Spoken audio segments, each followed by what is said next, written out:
Hi hello welcome to post 360. నేను మీ మురళీ రాపల్లి. మన రాప్తాడు వైఎస్ఆర్సిపి మాజీ ఎమ్మెల్యే తోపుదుర్తి ప్రకాష్ రెడ్డి గారు మనతో ఉన్నారు. Sir welcome to our studio.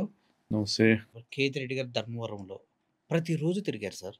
ఆయన ఓటమిని చాలామంది ప్రజలు జీర్ణించుకోలేకపోయారు.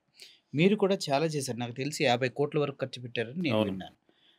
ఇప్పుడు ఇంత జరిగిన తర్వాత కూడా మీరు గెలుస్తారని నమ్ముతున్నారు. బ్యాలెట్ పద్ధతిలోకి వెళ్దామని చూస్తున్నారు. తప్పనిసరిగా బ్యాలెట్ తీసుకొస్తదండి. మీకు మెజారిటీ ఎంపీలు మొన్న ఢిల్లీలో ఎలక్షన్ కమిషన్ ఆఫీస్‌కి మార్చ్ చేస్తూ ఎళ్లారు. అవునండి. చూసాను. దాదాపు 300 మంది ఎంపీలు. మరి అంటే మీకు దాదాపుగా 60%, 55-60% మంది ఎంపీలు పోస్టల్ బ్యాలెట్ కావాలని కోరుతున్నప్పుడు ఎన్నికల కమిషన్ అయినా కూడా వాళ్ళ నిర్ణయాన్ని మార్చుకోవాల్సిందే. అది జరుగుతుంది.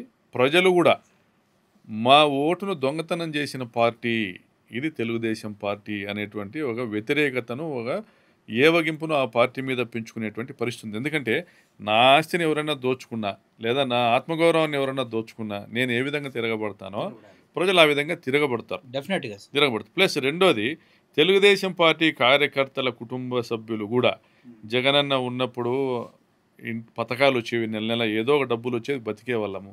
ఇప్పుడు ఏమి ఇవ్వట్లే అనేటువంటిది మొదలైంది. అంటే ఫస్ట్ కాకాని గోవర్ధన్ రెడ్డి గారితో ఒకరోజు నా పెనుగొండ ఇష్యూ జరిగినప్పుడు ఫోన్ చేశారు. పెనుగొండలో ఇలా జరిగింది అన్నప్పుడు, ఏంది ప్రకాష్ ఏం జరుగుతుంది ఫోన్ చేశారు. చేసి మాట్లాడితే ఆయన అన్నది ఒకటే, ప్రజల తిరుగుబాటు మొదలైందనే విషయంలో మాట్లాడితే, ప్రజల కంటే ముందు టీడీపీ క్యాడర్లో తిరుగుబాటు మొదలైంది. దాన్ని వీళ్ళు ఏం సర్దుకోలేరు. ఎందుకంటే they are all confined to invest the states exchequers money in Amaravati. వాళ్ళు కాంట్రాక్టర్ల ద్వారా కమిషన్లకు తీసుకోవడానికే వాళ్ళు ఎక్కువ ఉత్సాహం చూపుతున్నారు. ప్లస్ రెండోది, కార్యకర్తలకు అంతకుముందు వాళ్ళ ఎక్స్పెక్టేషన్ ఏంటంటే నీరు చెట్టును మళ్ళీ 2.0 నీరు చెట్టు వస్తుందని వీళ్ళ ఆశలు ఉన్నాయి. అంటే అప్పట్లో నీరు చెట్టు 14-19లో గ్రామానికి ఒక 5-6 మంది చేసి ఉండేవారు. 90 మంది వ్యతిరేకమైనారు.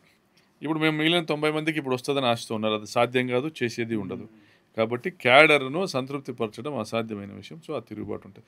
కాబట్టి తెలుగుదేశం బలహీనపడ్డము, మా పార్టీకి ఉన్నటువంటి బలం పెరగడము, బ్యాలెట్ విధానం, పేపర్ బ్యాలెట్ విధానం రావడము తప్పనిసరిగా మా గెలుపుకు ఇవన్నీ సపోర్ట్ చేస్తాయని అనుకుంటాను.